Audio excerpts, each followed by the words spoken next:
Hello, Kim. Yes, hi. Hi, how you doing? I'm Bill's mother. Hi, how are you?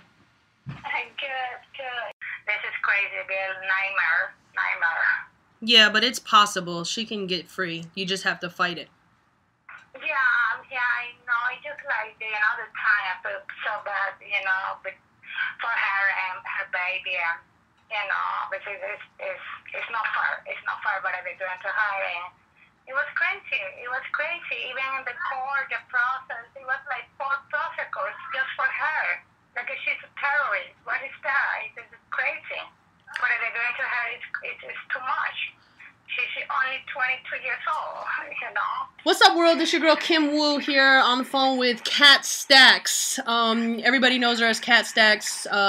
But tell us, remind everybody where you're calling from. I'm calling from LaSalle Detention Facility in Jana, Louisiana.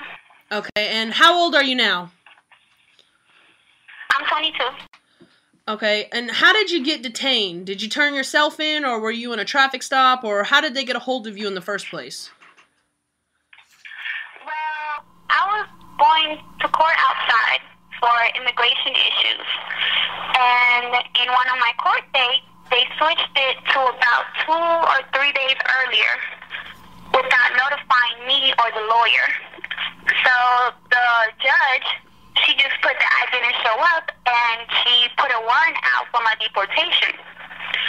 So then I had to pay the lawyer to reopen the case again to tell him that we were never notified of the change of court date. So while it was in the process of reopening the case, that takes up to like 30 days. So when I was in Nashville, instead of taking my ID, I took my passport. And they said they couldn't verify my passport. And I told them, I have to go because I had my birthday party that night. I had to host an event in Miami. Now that I have to go, and I showed them the flyer. And then they called ICE because I didn't leave the airport. And immigration picked me up on the deportation warrant. Wow. And then because they have a immigration facility in Nashville, so they put me in a county jail. And then they transferred me to Alabama. Then they transferred me to Louisiana. And my case was opened again in Miami. And Louisiana wouldn't transfer me to Miami. They said I had to stay here, no matter what the judge or the officer said in Miami. So I had to stay, and they wouldn't allow me a bond. So I've been here ever since. How long has ICE have you detained? Since November 5th of 2010. Wow. Okay, I want to get the world to know a little bit more about you because, a lot of people only know what they see on the internet, and a lot of that stuff, is, it's for TV. So I want to ask you a few things. Can you describe yourself in 3 words? Fun, I'm sweet, and I'm caring. Okay. In person. Okay. The public can be pretty mean, and I have read things like you have a semen-stained soul and you're nothing but a groupie and et cetera, So, what are your true feelings when you hear stuff like that and you being referred to in such a nature? I just laugh at them because they don't really know me. They just know what the media portrays, what the entertainment was portrayed out there when I was outside. They don't know the real me in person, how I really am, that it's not just for show. Yeah. I just laugh. It doesn't faze me at all. People argue that 2 years of detention won't really change you deep down of who you are, and your past is undeniably a troubled past. So a past like yours can only make you strong, but you admittedly attempted suicide on more than one occasion. So this isn't the type of role model anybody wants their child to have.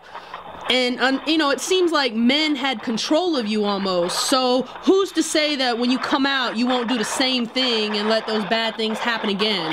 Well, this past 2 years, I've been sober from alcohol and anything else around me. They don't even have BT on the TV, so I don't know nothing of the outside world. I take medication now. I'm on medication. I take weekly therapy. And I go to Bible studies, and it's really been a good rehabilitation for me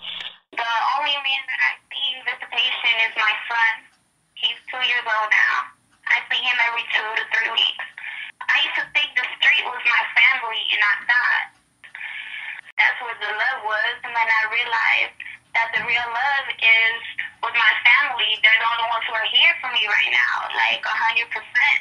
And it just made me realize a lot of things, and it settled me down, and it just made me like work on my past and move on. Because before I didn't work on past, I used to just wake up and drink a whole bottle of Hennessy or Patron, and that's how I dealt with it in my daily life.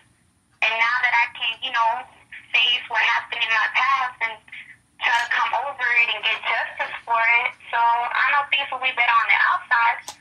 And I know how a lot of haters will say, oh, that's just jail talk and blah, blah, blah. Well, this is not jail. This is deportation. Like, people can go to jail in and out and get bombed out. This is, like, serious life. Like, it's my whole life being taken away from me to a whole new country that I don't even remember by. So it's a whole different scenario. And all I can say is that actions speak louder than words, and I'm going to prove everybody wrong once I'm free. That's good. People might think that your sudden change of heart is like a gimmick just to set you free. But, I believe it's sincere growth, even not even knowing you. But being a woman put in the environment you were subjected to in such a young age, you just didn't know any better. And being removed from the scene and placed in solitude, in a sense, away from everything you knew, must have had a serious effect on the way you think. But what is the most notable change you recognized in yourself? I actually didn't know myself before. I got to find out the real me in here without the weed and without the makeup and without the pins and without the alcohol. And then I realized that I'm still a good person inside, and I can't change my past, but I can make a better future for me, myself, my family, and, the young girls out there that write me daily. They'll send me letters daily. They're going through the same situations I used to go through, trying to come out of it. And, they come to me, somebody who understands them and can try to get out of the game. So they encourage me to become better. And I guess this is like a blessing in disguise, actually. Yeah, I would think it would be too, I think so too. So who do you think out in the outside world, who do you think honestly misses your physical presence the most?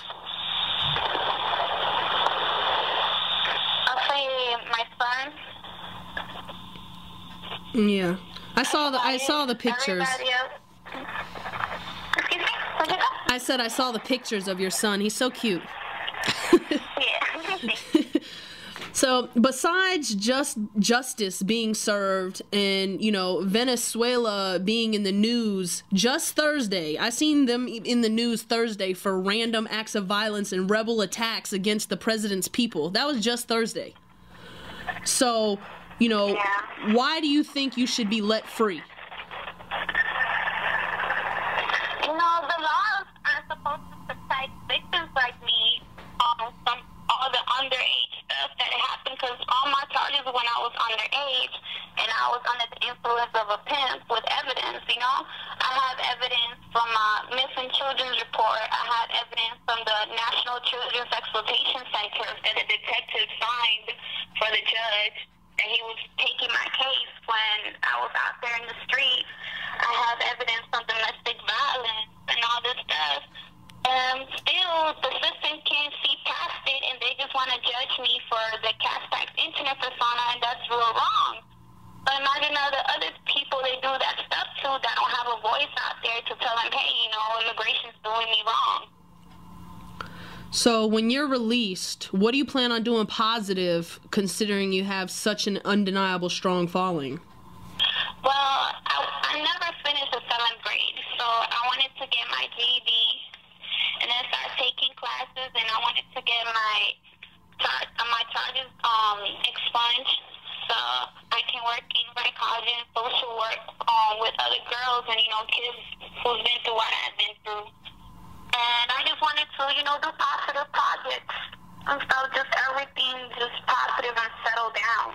None of that nonsense I did when I was 20, because that's when all the internet stuff came out, when I was 20.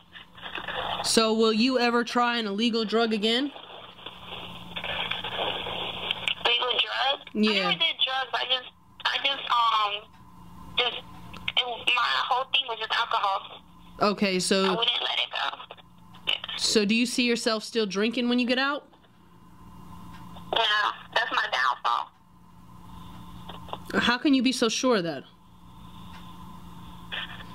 Well, in here, you could drink if you want. You can get anything you want in here, and I choose to be sober and just take my medication and just go the right way. That's I good. think with the support of my family and my son around, it'll be a motivation, you know, to stay strong and stay up and know I don't need alcohol to wake up another day, to face another day. If you could talk directly to the immigration judge right now, face to face, and could say one thing, what would you say? When I saw the decision, I was like, how can you be so heartless? After everything I showed you and everything I've been through, and I showed you my change for 2 years, and I told him I was going to let the cat go, he just heartlessly just said I have to go. And you know, that's violating my freedom of speech and freedom of press rights if that's the reason you're going to deport me. That's wrong. If that's the case, then they should start deporting all the actors and all the rappers and all this stuff. They're crazy. So do you have anything else you would like to say? No, that's about all. Gotta grow